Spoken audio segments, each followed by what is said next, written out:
comment avoir beaucoup plus confiance en vous avec 15 méthodes toutes simples. Qu'est-ce que vous accompliriez dans la vie si vous aviez beaucoup plus confiance en vous? Bonjour, c'est Michael Stock, votre ami de Floride, vivant ici parmi vous en France depuis bien longtemps et j'espère que vous allez super bien aujourd'hui, sinon que vous irez beaucoup mieux grâce à mes vidéos. Effectivement, une vie avec beaucoup de sens pour vous-même et le vrai impact que vous voulez avoir, jusqu'à influencer peut-être même des millions de personnes partout sur la planète, c'est forcément une vie où vous dominez vos limites auto-imposées et en ce qui concerne cette vidéo, surtout votre manque de confiance en vous au lieu du contraire. Et à propos, dans les 5 ou 10 vidéos précédentes, j'ai beaucoup parlé de nos limites auto-imposées, les peurs des jugements, les peurs de l'échec, le manque de confiance en nous et je vous invite à les regarder, les liens seront dans la description en bas. Et pour faire cette vidéo, je me suis basé sur les personnes qui m'ont le plus inspiré, mes propres expériences, mes réussites, mes échecs aussi, et plus de 20 années d'études dans le développement de soi. Mais revenons à nos moutons. Donc, c'est parti. Voilà 15 méthodes toutes simples pour avoir beaucoup plus confiance en vous. La première méthode, on va établir ensemble quelque chose qui s'appelle votre projet SIM. Sens, impact et mission. Et dans ce projet SIM, c'est vraiment un projet de vie, ce que vous allez faire d'ici maintenant jusqu'à la fin de votre vie, et j'espère que ce sera d'ici très longtemps après une excellente vie. Parce que ici, on va parler de nos objectifs les plus importants pour nous, mais sans faire toute une vidéo sur les objectifs, j'ai déjà fait une playlist là-dessus que je vous invite à regarder. Donc, en ce qui concerne le sens, la première lettre S, pour vous-même et vos proches, qu'est-ce qui va donner le plus de sens à votre vie? Quels sont les accomplissements? Des choses que vous devez absolument faire ou bien que vous avez absolument besoin de faire. Prochaine lettre, I, impact de votre vivant. Quel est l'impact que vous voulez avoir sur le monde autour de vous? Par exemple, si vous êtes en enseignement, quel est l'impact que vous voulez avoir sur vos élèves et vos étudiants? Si vous êtes chef d'entreprise, quel est l'impact que vous voulez avoir sur vos équipes? Si vous êtes dans une association, quel est l'impact que vous voulez avoir sur toutes les personnes que votre association va aider, etc. Et puis finalement, la mission. Écoutez, mes chers amis, on ne partage véritablement que 3 choses. On est né, on a 24 heures par jour pour vivre, j'espère, une excellente vie. Et finalement, je sais que c'est triste, mais il faut être réaliste. Tout le monde, un jour, j'espère d'ici très longtemps, comme je viens de dire, tout le monde va partir. Donc, aime votre mission. Qu'est-ce que vous voulez développer pendant toute votre vie et laisser derrière? Quel legs, quel héritage? Si on prend des exemples très extrêmes, on pourrait parler de tout ce que Martin Luther King a fait, de tout ce que Charles de Gaulle a fait, de tout ce que Winston Churchill a fait. Vous voyez ce que je veux dire?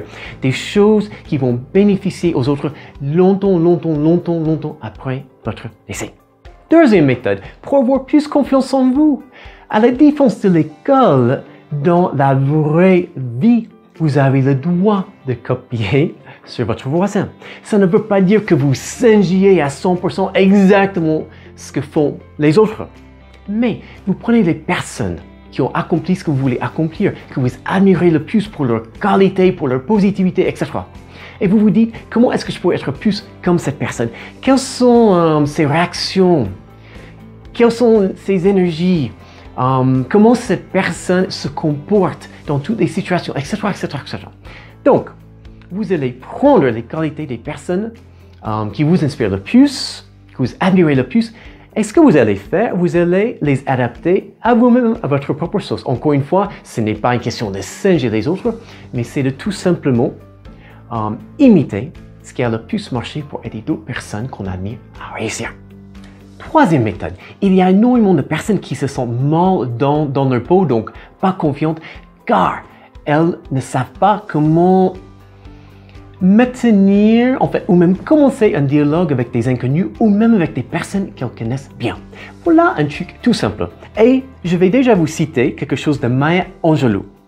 Les gens oublieront ce que vous avez dit, ce que vous avez fait, mais n'oublieront jamais ce que vous leur avez fait ressentir.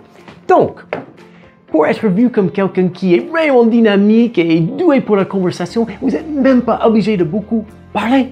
Tout simplement, posez des questions à vos interlocuteurs sur les sujets qui sont pour la vaste majorité des personnes des choses fortes, intenses et positives. Donc, à quasiment n'importe qui, vous pouvez poser des questions sur famille, enfants, époux, épouse, le travail, les associations, les activités. Et donc, ce que vous faites, vous posez des questions sincèrement, avec un vrai intérêt. Vous allez écouter avec empathie, vous posez quelques petites questions, vous faites vos commentaires. Vous n'êtes même pas obligé de beaucoup parler.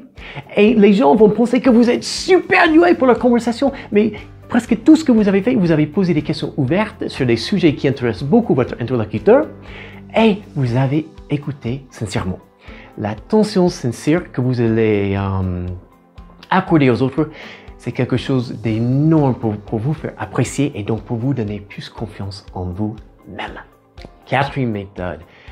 Il faut que vous retrouviez certains aspects de votre personnalité quand vous étiez bébé. Qu'est-ce que je veux dire? Est-ce que vous avez déjà vu, même une seule fois, un bébé qui n'avait pas confiance, qui avait beaucoup de peur? Non, ça n'existe pas. Donc, on est né avec des tigres qui rugissent en nous. Beaucoup de confiance, on veut explorer, on veut découvrir, parce qu'un bébé a tellement d'énergie et il doit supporter beaucoup d'échecs avant d'apprendre déjà à marcher. Des milliers de fois, le bébé va retomber, mais le bébé continue, le bébé a confiance et le bébé sait que je vais bon sang apprendre à marcher, même si je vais tomber de tout mon hauteur, qui sait, de toute ma hauteur, qui sait combien de fois.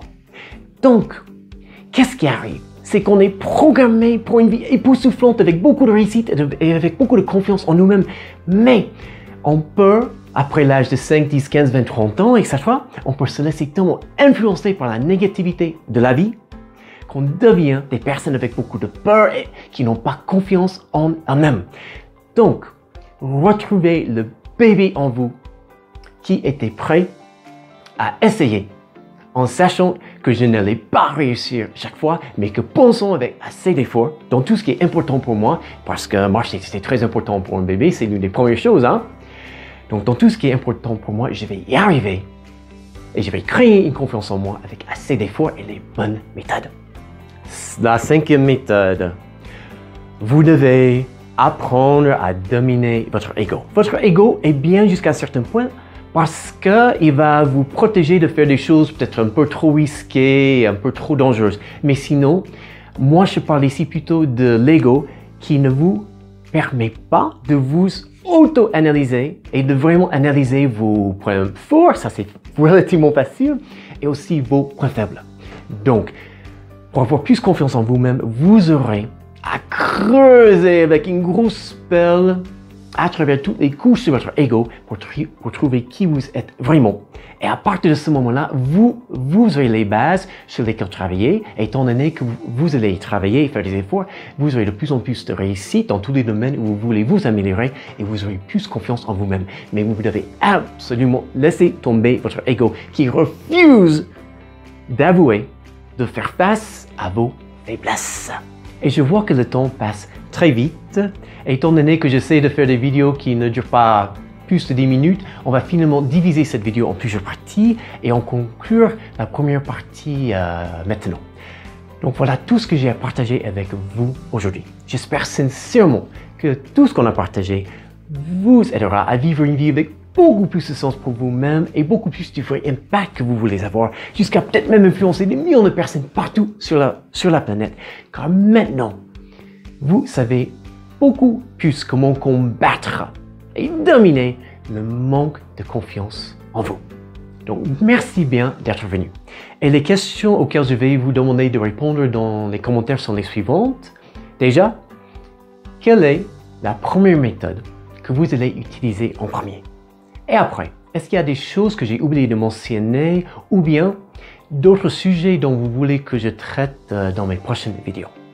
Et après, si cette vidéo vous sera de la moindre façon utile et pour qu'un maximum de personnes puissent en bénéficier. Je vous demande de cliquer sur le pouce et la sonnette, de vous abonner, de laisser plein de commentaires et de partager cette vidéo avec des tas de personnes. Je vous souhaite une excellente journée ou fin de journée. Et pourquoi pas, grâce à tout ce qu'on a partagé, la meilleure journée de votre vie et peut-être même le début d'une toute nouvelle vie, car maintenant vous savez beaucoup mieux comment avoir confiance en vous-même. À très bientôt pour la suite de cette vidéo. Sur ce, je vous dis see you soon, goodbye, ciao, ciao, ciao.